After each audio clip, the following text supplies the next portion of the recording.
ভাগবত কথার আসরে আসলেই যে সবাই সঠিক শ্রোতা হয়ে যায় তেমন নয়। এখানে এসেও আমি আমার মনকে কথায় রাখতে পারি না।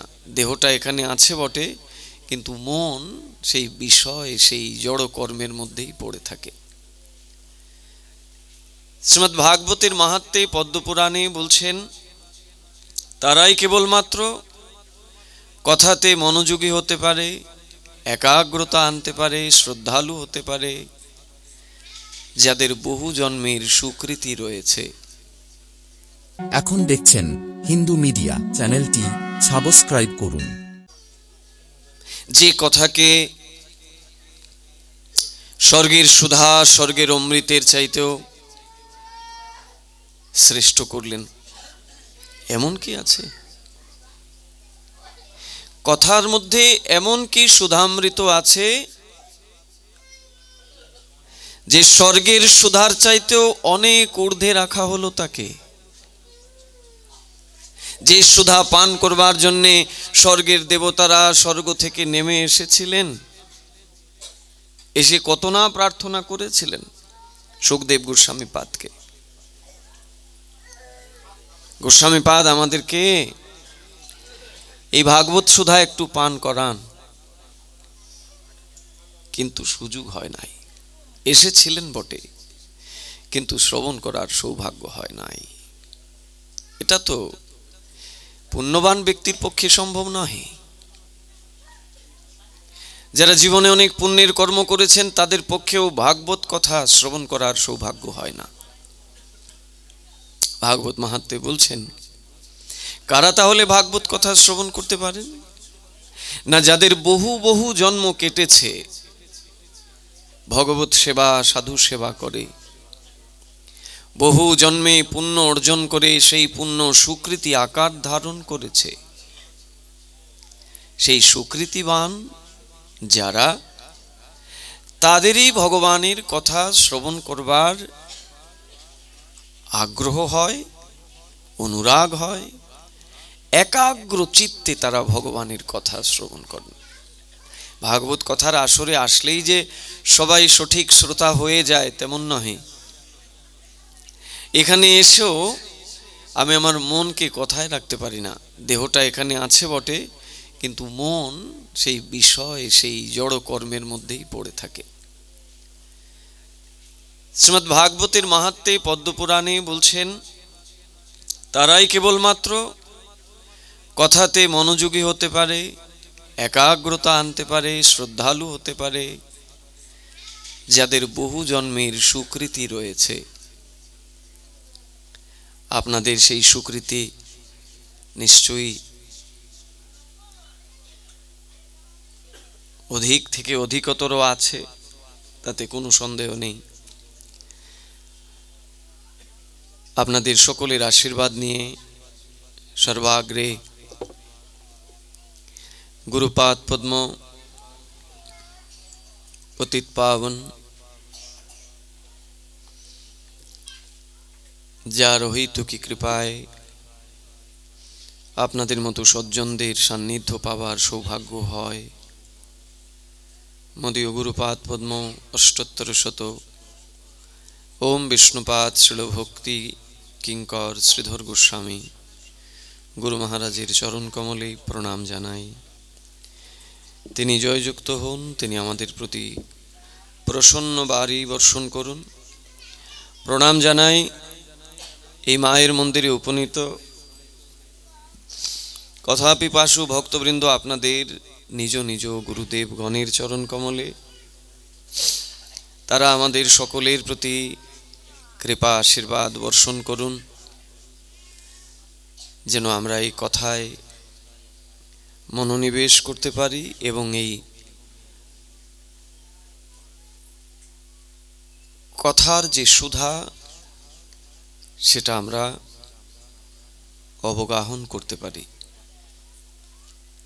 শ্রী গোপীগণ বলছেন শ্রীমদ্ ভাগবতের দশম স্কন্ধের 31 অধ্যায়ে, গোপীগণ যারা ভগবানের সর্বশ্রেষ্ঠ ভক্ত ছিলেন, ধ্রুব, প্রহ্লাদ, নারদ, সুদামা, অর্জুন, উদ্ধব মহারাজ, তারাও যে স্থানে পৌঁছতে পারেননি,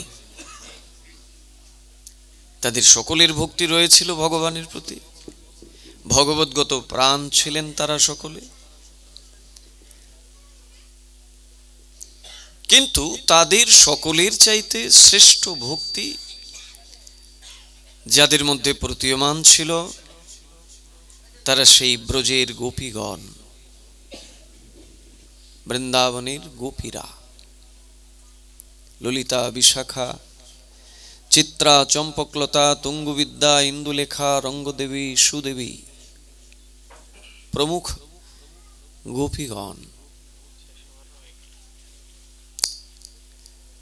তাদের যে ভক্তি শ্রীমদ্ ভাগবতের দশম স্কন্ধে সেটি বর্ণিত হয়েছে। 19টি শ্লোক সমন্বিত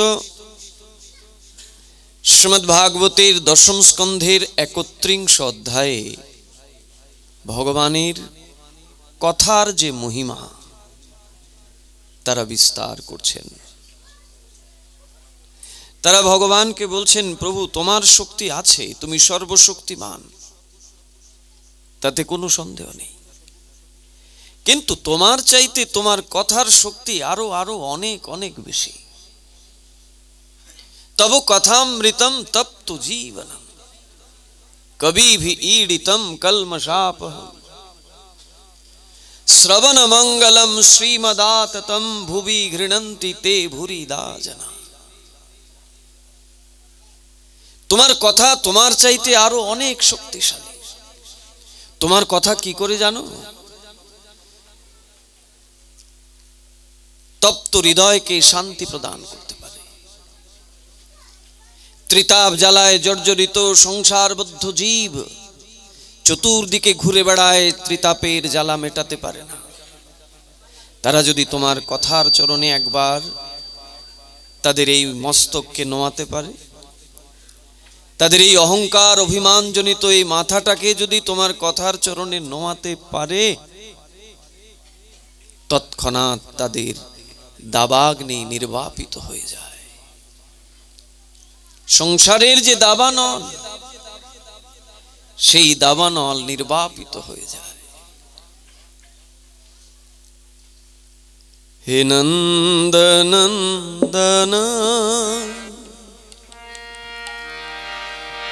যশোদা জীবন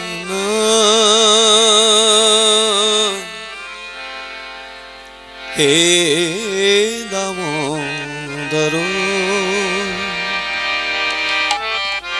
হে শ্রীমাধব হে নন্দনন্দন अखिल जीवन हे दामोदरो हे श्रीमाधव। गोपीगण बोलছে नंदनंदन যশোদা জীবন हे दामोदरो हे श्रीमाधव। तव कथामृतम तप्तो जीवनम कभी भी ईडितम कल्मषापहम। तव कथामृतम तप्तो जीवनम कविडीतम कल्मषापहम। श्रवणमंगलम श्रीमदाततम श्रवण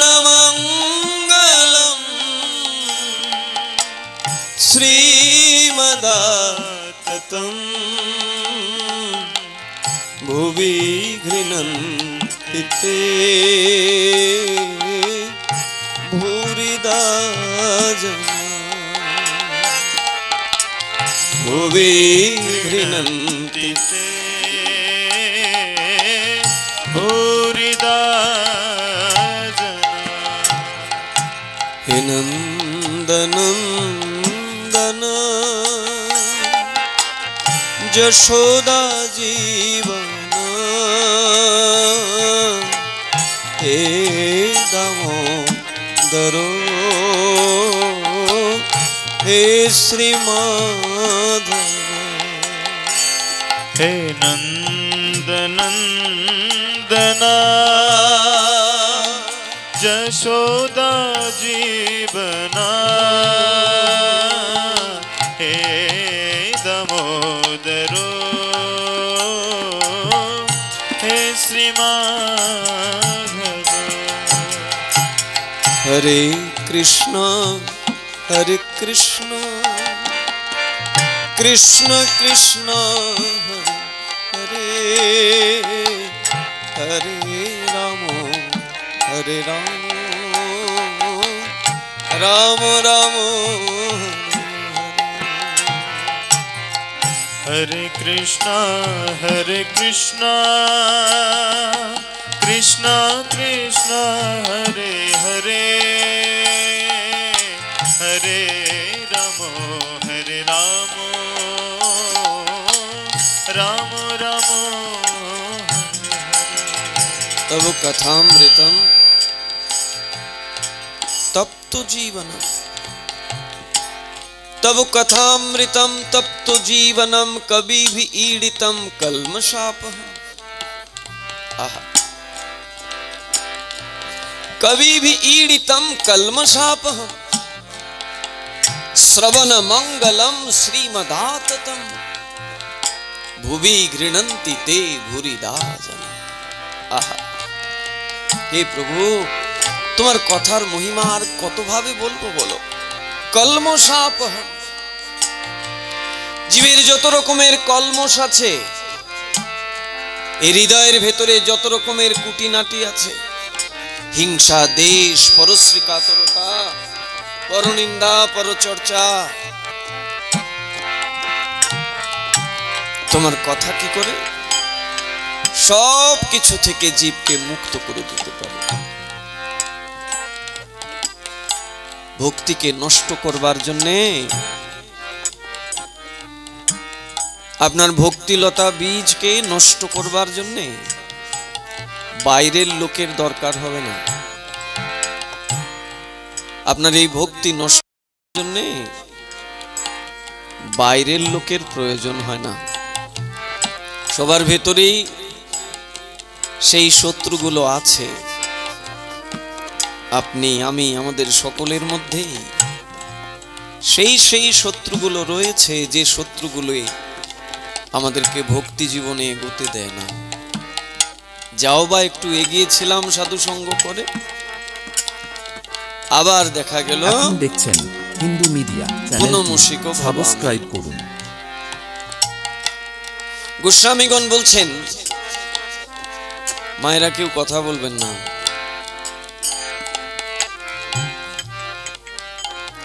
গোস্বামীগণ বলছেন যে সাধারণ মানুষের ভক্তিটা কেমন, বলছেন একটা সোফার গদির মতো। গদিতে বসলে যেরকম গদিটা নুয়ে যায়, আবার যেই আমি উঠে যাব গদি আবার আগের জায়গায় চলে আসবে। জীবের ভক্তিটাও ঠিক তদ্রূপ। যখন পূর্ব সংস্কার, পূর্ব সুকৃতির ফলে সাধু সঙ্গের সৌভাগ্য হয়, সাধুদের কাছে যখন আসে, তখন তার এই অভিমানজনিত মাথাটা কিছুটা হলেও নোয়ায়। আবার যেই এই সঙ্গ থেকে মাইক জগতে মায়ার সঙ্গ প্রভাবে পড়ে যায়, পুনমুষিক ভবামি, ওই সুফার গদি থেকে উঠলে যেরকম গদিটা আবার আগের মতো অবস্থায় চলে আসে, আমাদের ভক্তিটাও ঠিক ওইভাবেই। গোপীগণ কি বললেন? কলমশাপহ, জানো প্রভু তোমার সঙ্গ করলে যেটা হয় না, তোমার কথার সঙ্গ করলে সেটা হয়ে যায়। ভগবানের সঙ্গ সাধারণ মানুষের পক্ষে হয়? এটা তো আমাদের কাছে প্রতিমা মাত্র। একটা বিগ্রহ, সেবা একটু দিতে হয়, না দিলে যদি তিনি আমার প্রতি অপ্রসন্ন হন, যদি আমার সংসারে কোনো বিপদ ক্লেশ চলে আসে, তাই একটু নম বিষ্ণু নম বিষ্ণু, একটু চিনি বাতাসা কোলা, রাধে রাধে, এই তো ভক্তি। জীবের ভক্তিটা এই পর্যায়ে থাকে, কিন্তু এই ভক্তিটাই এক সময় শুদ্ধ বিশুদ্ধ ভক্তি হয়ে যায়। ভক্তি ছাড়া কেউ নাই এখানে। জীব জন্মসূত্রেই ভক্তিকে নিয়ে জন্মগ্রহণ করে। যে নাস্তিক, ভগবানকে মানে না, ভগবানের প্রতি যার বিন্দু বিসর্গ বিশ্বাস নেই, সেও জন্মসূত্রে ভক্তিকে নিয়েই জন্মগ্রহণ করে। কিন্তু ভক্তি নিয়ে জন্মগ্রহণ করলে কি হবে? জন্ম জন্মান্তরের আবর্জনা এই হৃদয় আকাশে ওই ভক্তিটাকে চাপা দিয়ে রেখে দেয়। শ্রীমন মহাপ্রভু তাই শিক্ষাষ্টকের প্রথম শ্লোকেই বললেন, চেতু দর্পণ মার্জনং ভবো মহাদাবাগ্নি নির্বাপনং শ্রেয় কৈরব চন্দ্রিকা বিতরণং বিদ্যাবধূ জীবনং आनंदाम्बुधि वर्धनं प्रतिपदं पूर्णामृतवास्वादनं सर्वात्मस्नपनं परं विजयते শ্রীকৃষ্ণ সংকীর্তন।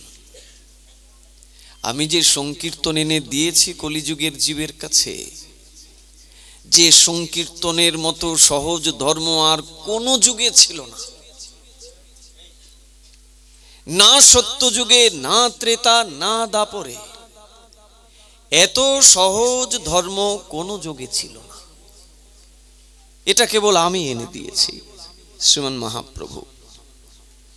কি সেটা? নাম সংকীর্তন। কিন্তু তিনি শিক্ষাষ্টকের প্রথম শ্লোকে কি বললেন? পরম বিজয়তে শ্রীনাম সংকীর্তন। সেই নাম সংকীর্তন জীবের হৃদয়ে, জীবের ভাগ্যাকাশে তখনই বিজয় লাভ করবে। কখন? চেতো দর্পণ মার্জনং, চিত্তরূপ দর্পণকে সে যেদিন মার্জন করতে পারবে। ওই যে বলছিলাম যে জন্মসূত্রে আমরা সবাই ভক্তি নিয়ে এসেছি, সেই ভক্তির উপরে জন্ম জন্মান্তরের আবর্জনায় চাপা দিয়ে রাখা, এটাকেই পরিষ্কার করতে বলছেন। তো এটা কি দিয়ে পরিষ্কার করবেন? বাইরের শরীরকে তো সিনথেটিক কত কিছু আছে, সেগুলো দিয়ে আপনি শাইনিং করতে পারবেন, গ্লোজি হবে, কিন্তু ভেতরের দর্পণকে কি দিয়ে মার্জন করবেন? এটাই গোপীগণ বলছেন, তব কথামৃতম তপ্ত জীবনম, তোমার কথারূপ অমৃত এত তাড়াতাড়ি জীবের হৃদয়ের আবর্জনাকে ধৌত করতে পারে, যেটা সাধনার আরো যে অঙ্গগুলো আছে। সাধনার তো 64টা অঙ্গ, ভক্তির 64টা শাখা আছে। সেই 64টা শাখার মধ্যে সর্বোপরি সর্বশ্রেষ্ঠ অঙ্গই হলো শ্রবণ,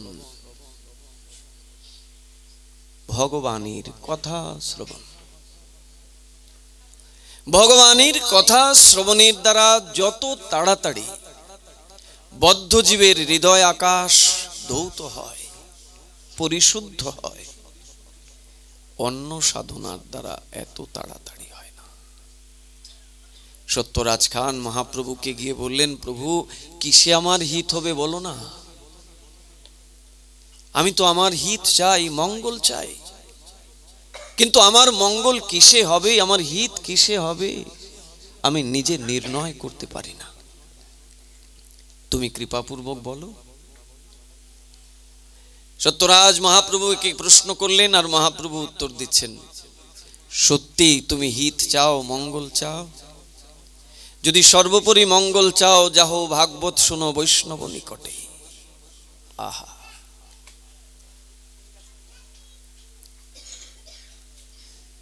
মহাপ্রভু বললেন, যাহো ভাগবত শুনো বৈষ্ণব নিকটে।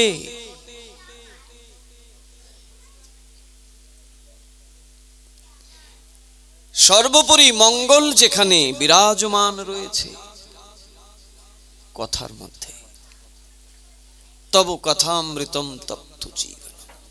গোপীদেরকে ছেড়ে কৃষ্ণ অন্তর্ধান করেছেন। শ্রীমদ্ ভাগবতের রাস পঞ্চাধ্যায়ের যে কথা, যদিও রাসটাকে যত্রতত্র ব্যক্ত করা নিষেধ রেখেছেন শাস্ত্রে, এখনকার দিনে কীর্তনীয়ারা তো যেখানে সেখানেই রাসের কথা বর্ণনা করেন, কিন্তু সেই রাসের কথাটা গুরুও তার শিষ্যের কাছে বলবে না যতক্ষণ না পর্যন্ত শিষ্যের ভক্তি ওই পর্যায়ে না আসবে, ততক্ষণ একজন গুরুও তার শিষ্যকে বলতে পারবে না। ভগবানের সেবার সেই গোপন রহস্য কথা, যে সেবা গোপীগণ করেছিলেন। রাস পঞ্চাধ্যায়ে যখন ভগবান গোপীদেরকে ছেড়ে অন্তর্ধান করলেন, গোপীদের অবস্থা কেমন হয়েছিল? আহার নিদ্রা সবকিছু পরিত্যাগ করেছেন। গোপীদের উনুনশালায় মাকড়সার বাসা বেঁধেছে, আহার আর হয় না, উনুনে আর আগুন জ্বলে না, দিবানিশি শুধু প্রতীক্ষার প্রতীক্ষা। প্রতীক্ষা করতে করতে করতে করতে এক পর্যায়ে রাধারানী আর প্রতীক্ষার ভার সামলাতে পারছেন না। সখীদেরকে বলছেন, যা সখী, বিষ এনে দে, আমি বিষ খেয়ে প্রাণ ত্যাগ করব। কথার কি শক্তি দেখুন।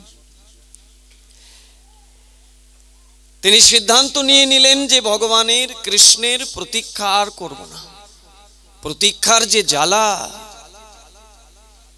যে প্রতীক্ষা করে সে বোঝে। বাবা, আপনি মনে কষ্ট নেবেন না বাবা, তিলক সেবা যিনি করছেন সেই বাবাকে বলছি, রাধে রাধে বাবা, আসুন কথা শুনি। আমরা সবাই মিলে আসুন কথা অনুশীলন করি। এখান থেকে কোনো উপদেশমূলক কথা নহে, বা উপদেশ দেবার মতো যে ন্যূনতম যোগ্যতা থাকা দরকার, সেই যোগ্যতাও আমার বিন্দু বিসর্গ নাই। শুধু আপনাদের মতো রসিক ভক্তজনাদেরকে সঙ্গে নিয়ে কেবল একটু কৃষ্ণ কথা আমরা সবাই মিলে অনুশীলন করছি। সেই অনুশীলন করতে গিয়ে যেন কথায় কোনোভাবে বিঘ্ন না হয়, সেদিকে খেয়াল রাখতে হবে। কারণ শ্রীমদ্ ভাগবতের মাহাত্ম্যে আমরা দেখতে পাই, পরীক্ষিত মহারাজ যখন ভগবানের কথা শ্রবণ করেছিলেন, তখন তিনি ভগবানের অন্য কোনো সেবা করতে যাননি। যে পরীক্ষিত মহারাজ যখন তিনি রাজকার্য পরিচালনা করতেন, নিজের হাতে গোবিন্দের সেবা করতেন, চাকর বাকর দিয়ে না।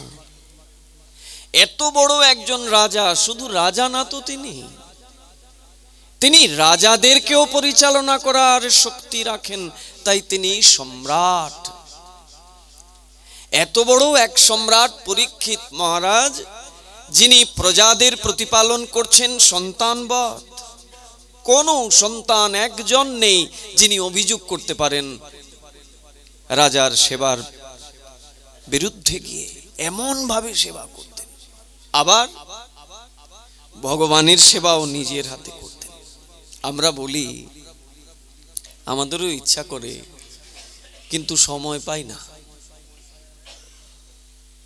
পরীক্ষিত মহারাজের জন্য সময় কি 24 ঘন্টার চাইতে একটু বেশি ছিল দিনে রাতে?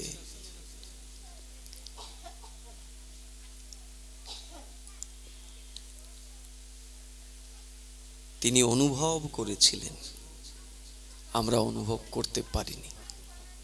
নিজের হাতে গোবিন্দের শৃঙ্গার, অভিষেক, অর্চন, ভোগ রন্ধন, ভোগ লাগানো, 3 বেলা আরতি, সবগুলো পরীক্ষিত মহারাজ নিজে করতেন প্রতিদিন নিষ্ঠার সহিত, কোনো চাকর বাকর দিয়ে না। আজকাল তো বড় লোকের বাড়িতে ঠাকুর সেবাও চাকর দিয়ে হয়ে যায়। এমন ব্যস্ত চাকর রানী এসে ঠাকুরের সেবাটাও দেয়। হায় রে ব্যস্ততা আমাদের। সেই পরীক্ষিত মহারাজ তার জীবনের অন্তিম সময় যখন আসলো, যখন তিনি অভিশাপগ্রস্ত হলেন। কিসের অভিশাপ? শ্রমিক মুনির পুত্র শৃঙ্গী মুনি অভিশাপ দিলেন সম্রাট পরীক্ষিতকে, 7 দিনের মধ্যে তক্ষক দংশনে মৃত্যুবরণ হয়ে যাবে তার। তক্ষক সর্প তাকে দংশন করবে এবং তিনি মারা যাবেন।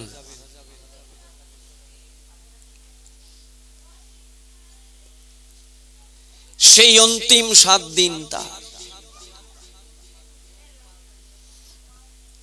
রাজ কার্য সব কিছু পুত্রের কাছে সমর্পণ করে পরীক্ষিত মহারাজ একাএকি চলে আসলেন গঙ্গার তীরে হরিদ্বারে। কেউ নেই সাথে। আপনজন বলতে আমরা যেটা বুঝি, আমার স্ত্রী, আমার সন্তান, আমার মাতা পিতা, আমার জ্ঞাতিবর্গ, কেউ সঙ্গে নাই। জীবনের 7 দিন মাত্র সময়, মৃত্যুর আগে জেনে নিলেন, আমরা তো জানি না। তিনি জানতে পারলেন 7 দিন পরে তার মৃত্যু হয়ে যাবে তক্ষক দংশনে। জানবার পর আর এক মুহূর্ত নষ্ট করলেন না, সংসার আদি সব পরিত্যাগ করে হরিদ্বারের গোমতী গঙ্গা তটে সেই শুকর তলে আসলেন। এসে অঝর নয়নে প্রভুর কাছে কান্না করছেন। কান্না করতে করতে যখন চোখ মেললেন, দেখলেন একজন একজন একজন করে সব সাধু মহাত্মাগণ তার পাশে আসতে শুরু করলেন। তৎকালীন ভারতবর্ষের সমস্ত শ্রেষ্ঠ মহাত্মা ঋষিগণ, তারা তাদের নিজ নিজ আশ্রম পরিত্যাগ করে সকলে পরীক্ষিতের কাছে ছুটে আসতে শুরু করলেন। কারণ তারা সকলে ঋণী ওই রাজার কাছে। রাজা পরীক্ষিত এমন ভাবে সাধু সেবা করেছে যেভাবে কেউ সেবা করতে পারেনি। মায়েরা এইভাবে কথা বললে কেমন হবে?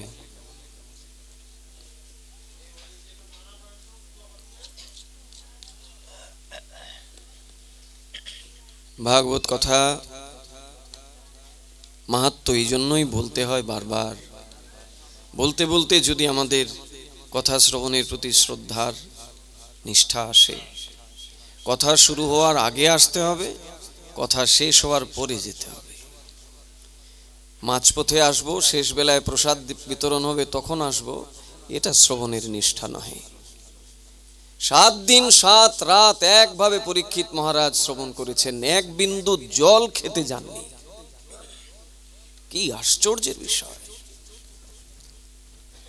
চোখ মেলে দেখছেন চতুর্দিকে সব ঋষি মহাত্মারা নিজ নিজ আশ্রম ছেড়ে পরীক্ষিতের কাছে আসছেন। সবাইকে দেখে আনন্দে বিভল হয়ে সাষ্টাঙ্গে প্রণাম করে বলছেন, হে ঋষি মহাত্মাগণ, আজকে আমার জীবনের অন্তিম দিনে আপনারা আমার কাছে এসেছেন। আর কিছু লাগে?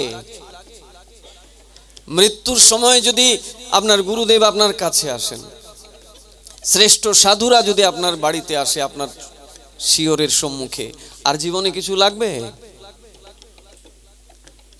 আরে 1-2 জন সাধু না তো, ভারতের সব সব শ্রেষ্ঠ মহাত্মা ঋষি বিশ্বামিত্র, বশিষ্ঠ মুনি, অগদ্দাজ, ভরদ্বাজ, লোমহর্ষণ, নারদ ঋষি সবাই এসেছেন। সেখানে আবির্ভূত হলেন ব্যাসনন্দন সুখদেব গোস্বামী। তাও কি ভগবান পাঠালেন, যাও সুখ পরীক্ষিতকে আমার কাছে নিয়ে আসো। সুখদেব আসলেন, এসে মাত্র 16 বছরের এক বালক। আর এখানে যারা মুনি ঋষিরা এসেছেন তারা সব বয়োবৃদ্ধ, যাদের লক্ষ লক্ষ শিষ্য সামন্ত রয়েছে, বয়সে সবাই প্রবীণ। অথচ সেই প্রবীণ ঋষিগণ, সেই বয়োবৃদ্ধ ঋষিরা সুখদেব গোস্বামীকে দেখা মাত্র সকলে দাঁড়িয়ে গিয়ে অভিবাদন করে বলছেন, আসুন আসুন, আপনি ব্যাস আসন গ্রহণ করুন, আপনি যা নির্ণয় করবেন আমাদের সকলের শিরোধার্য হবে তা।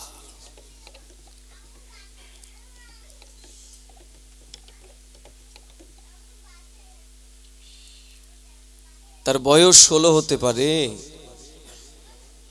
বয়সে তিনি নবীন হতে পারেন, কিন্তু জ্ঞানে ছিলেন তিনি বৃদ্ধ।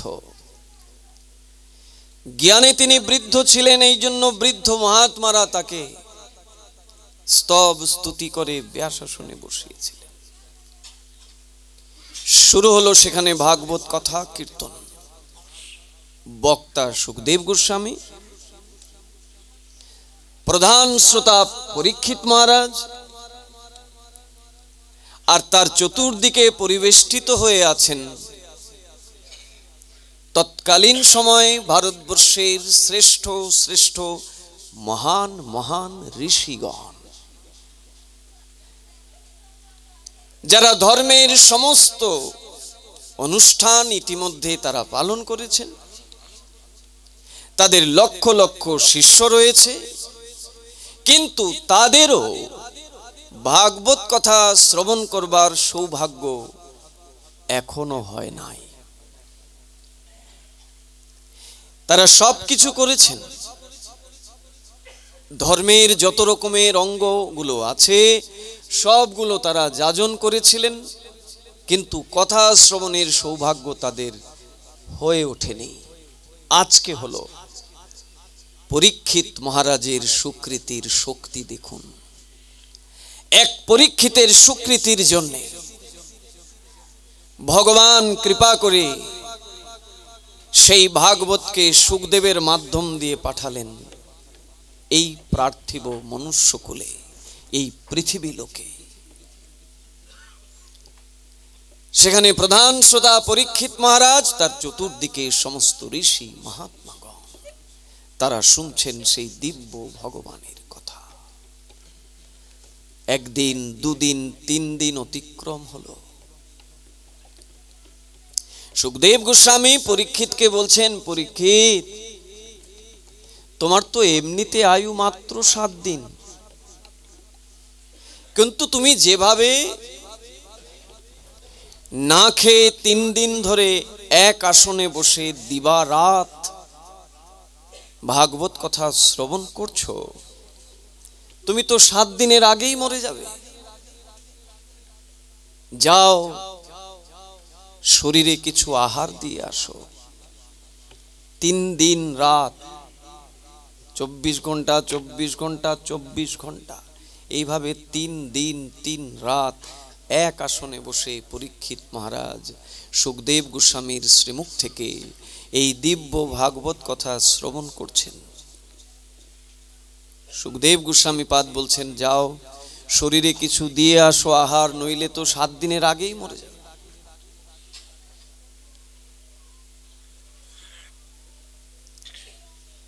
পরীক্ষিত মহারাজ বলছেন, গুরুদেব, সারা জীবন খেয়েছি, জন্মের পর থেকে খেয়েই তো গেলাম, পিপাসা মিটলো না।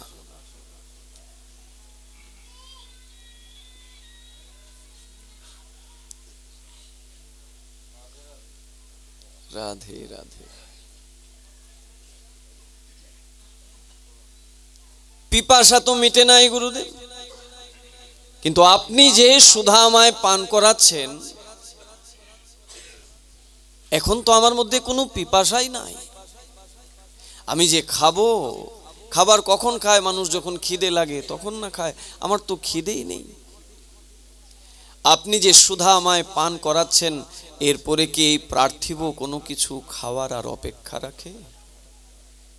গেলেন না। এক বিন্দু জল খেতে গেলেন না। জল খেলে যদি বাথরুমে যেতে হয়, গুরুদেব এমন কি মূল্যবান কথা বলবেন যেটা তিনি শুনতেও পারবেন না। নিষ্ঠা কাকে বলে? এইভাবে 7 দিন 7 রাত একভাবে শ্রবণ করেছিলেন। এই শ্রবণকালীন সময় না তো ভগবানের জন্য ফুল তুলতে গেছেন, না তুলসী চয়ন করতে গেছেন, না ভগবানের জন্য রান্না করতে গেলেন, না ধূপ দীপ দেখাতে গেলেন, না তিলক অঙ্কন করতে গেলেন, না গুরুদেবের দেয়া দীক্ষা মন্ত্র 3 বার আহ্নিক করতে গেলেন, কিচ্ছু করতে গেলেন। কায় মন বাক্য দিয়ে একাগ্র চিত্তে শুধু কথাই শ্রবণ করেছিলেন। লাভ হলো কি? এইভাবে কথা শ্রবণ করে কি লাভ হলো?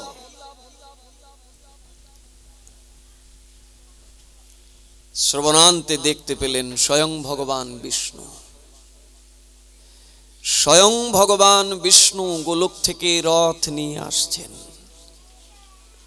ভগবান ড্রাইভার, সারথি, গোলক থেকে রথ নিয়ে আসছেন, তার ভক্তকে গোলকে ফিরিয়ে নিয়ে যাবেন। সেই রথ এসে দাঁড়ালো পরীক্ষিতের কাছে। পরীক্ষিত গিয়ে রথে বসলেন। সেই রথ ফিরে গেল গোলক বৃন্দাবনে। এ হলো কথা। কথার সমান উপরে তো দূরের কথা, তার সমানেও কোনো ধর্মকে চিন্তা করা যেতে পারে না। তাই তো ভগবান বললেন, তাবৎ কর্মাণি কুর্বীত ন নির্বিদ্যিত যাবতা মত কথা শ্রবণাদৌ বা শ্রদ্ধা যাবন্ন জায়তে। তাবৎ কর্মাণি কুর্বীত। পৃথিবীতে যত রকমের কর্ম আছে সব কর্মই করে একজন, কিন্তু সেই কর্ম করেও সে তার কর্মফল থেকেই বেরোতে পারবে না। মত কথা শ্রবণাদৌ বা শ্রদ্ধা যাবন্ন জায়তে। মত কথা মানে আমার কথা। যতক্ষণ না পর্যন্ত আমার কথা শ্রবণে সেই ব্যক্তির রুচি না হবে, তাবৎ কর্মাণি কুর্বীত, সে যত রকমের কর্ম আছে সব করুক। সে আমাকে পাওয়া তো দূরের কথা, তার নিজের কর্মফলই খণ্ডন করতে পারবে না। কথার এমন শক্তি। আর সেই কথার প্রতি আমাদের শ্রদ্ধা। শুরু হোক, 7 দিন আছে তো, প্রথম 2-3 দিন নাই বা গেলাম, শেষের দিনে একটু জমবে ভালো, তখন যাব। কিন্তু এই বুদ্ধি নাই যে প্রথম দিন যে কথা হলো সেটা তো আর দ্বিতীয় দিন আসবে না। বলে ভালো করে একটু আসরটা জমুক, তারপরে যাব। কেউ আছেন সময়, আচ্ছা প্রসাদের টাইমে যাব। এটা কি প্রসাদ না? ওইখানে যে রান্না বান্না হয়েছে প্রসাদ পাবেন, এটাও তো দরকার। এই শরীরকে রক্ষা করতে গেলে ওই প্রসাদের দরকার আছে। কিন্তু যে প্রসাদ ওইখানে রান্না হয়েছে, ভোগ লেগেছে, সেই প্রসাদ আপনারা যাবার পথে সবাই নেবেন। সেই প্রসাদ এই পঞ্চভৌতিক শরীরের প্রসাদ। আর এখানে বসে যে প্রসাদ পাচ্ছেন, এটা শরীরের ভেতরে যে আরেকটা শরীর সূক্ষ্ম, যারে চোখে দেখা যায় না, প্রত্যেকের শরীরের ভেতরেই আছে। যে শরীরে আত্মারূপী ভগবান বসে আছেন, ওই আত্মার খাবার হলো এই প্রসাদ। আত্মার ডাল ভাত চড়চড়ি খিচুড়ি পরমান্ন পায়েস এগুলো খায় না। আত্মার আহার হচ্ছে ভগবানের কথামৃত, ভগবানের নামামৃত। তো এটা তো দিব্য প্রসাদ। সেই প্রসাদের প্রতি আমাদের উৎকণ্ঠা ওইভাবে আসে না, কিন্তু আসবে যখন আমি ভাগবতের মাহাত্ম্যকে ভালোভাবে হৃদয়ঙ্গম করব। তখন শত ব্যস্ততা থাকলেও ওই বৌমার মতো অবস্থা হবে। এক গ্রামে এক মন্দির ছিল। একটা গ্রামে এক মন্দির আছে, রাধা গোপীনাথের মন্দির। তো ওই মন্দিরে পুরোহিত যিনি আছেন, পৌরোহিত্য করেন, তিনি প্রত্যেক দিন সন্ধ্যা আরতির পরে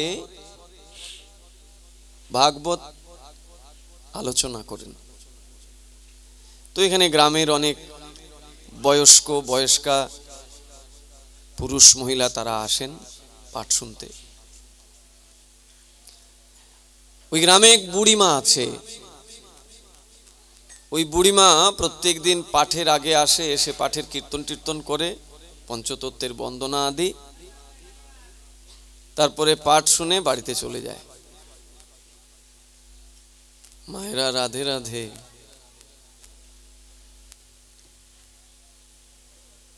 এমন কোনো কথা বলিনি যে হাস্যকর কোনো কথা,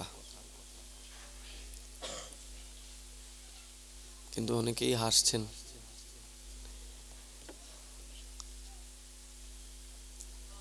বুড়িমা প্রত্যেক দিনই আসেন ভাগবত কথা শুনতে, ভাগবতের আগে পঞ্চতত্ত্ব, তুলসী কীর্তন এগুলো করতে। ওই বুড়ি মায়ের একটা ছেলে আছে, ছেলেটার তিনি বিবাহ দিয়েছেন। মনোযোগ দিয়ে শুনবেন কিন্তু। বুড়িমা ওই ছেলেটার বিবাহ দিয়েছেন। ভাগ্যক্রমে এমন এক কন্যার সাথে বিবাহ হয়েছে, কন্যাটা যেমন সুলক্ষণা তেমনি ভক্তিমতী। শ্বশুর শাশুড়িকে নিজের মা বাবার মতোই শ্রদ্ধা করে। শাস্ত্র যেভাবে বলছে যে কন্যা যেরকম তার মা বাবাকে সম্মান করবে, শ্রদ্ধা করবে, বিবাহের পর শ্বশুর বাড়িতে গিয়েও শ্বশুর শাশুড়িকেও একভাবেই সম্মান করতে হবে। যদি সম্মানের মধ্যে একটু দ্বিধাবোধ থাকে তাহলে সেখানে পাপ হবে, অপরাধ হবে। বৌমা ওইভাবেই শাশুড়ি শ্বশুরকে যত্ন করে। নববিবাহিতা, কিন্তু প্রত্যেক দিন দেখে সন্ধ্যা হলেই শাশুড়ি মা কোথায় চলে যান। আস্তে আস্তে সেই রাত 9টা, 9:30 বাজে। এখন নূতন বউ বেশি কিছু তো বলতেও পারে না। দিন 10 গেল, 15 গেল। একদিন শাশুড়ি মাকে বউ প্রণাম করে জিজ্ঞাসা করছে, আচ্ছা মা, আপনি যে প্রত্যেক দিন সন্ধ্যাবেলা ঠাকুরকে ধূপ দিক দেখে চলে যান, আসেন সেই রাত 9টা, 9:30, 10টায়, কোথায় যান মা প্রত্যেক দিন?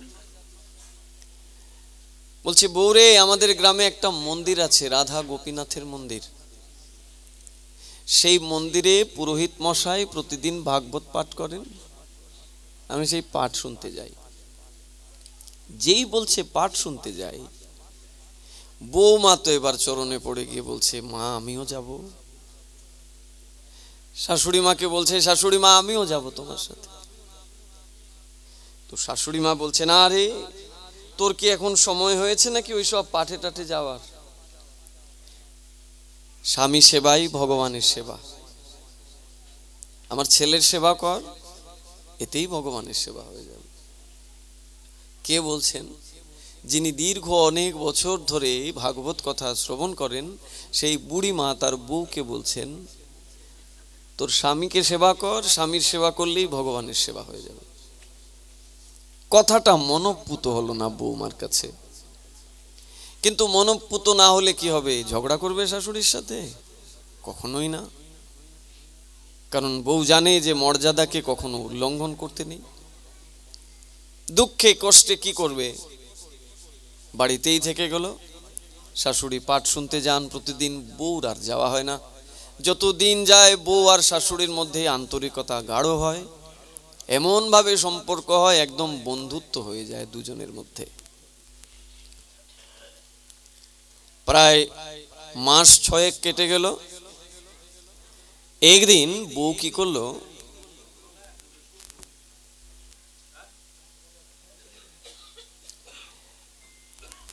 একদিন বৌমা কি করলো, বিকেল হতে না হতেই, সূর্য অস্ত চলে যাবার আগেই সে রাতের রান্না বান্না সব একদম পরিপাটি করে গুছিয়ে রেখে দিল।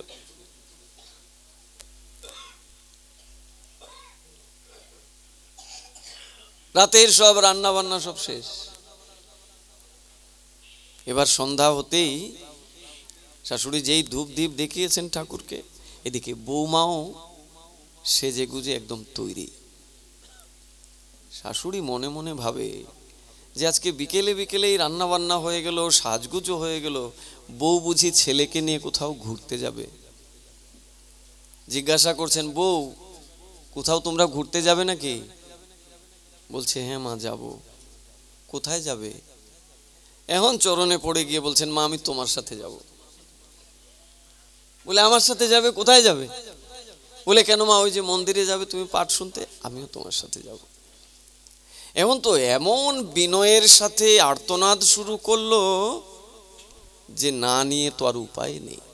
বলছে, মা আর কোনোদিন বলবো না, আজকে আমাকে নিয়ে যেতে হবে।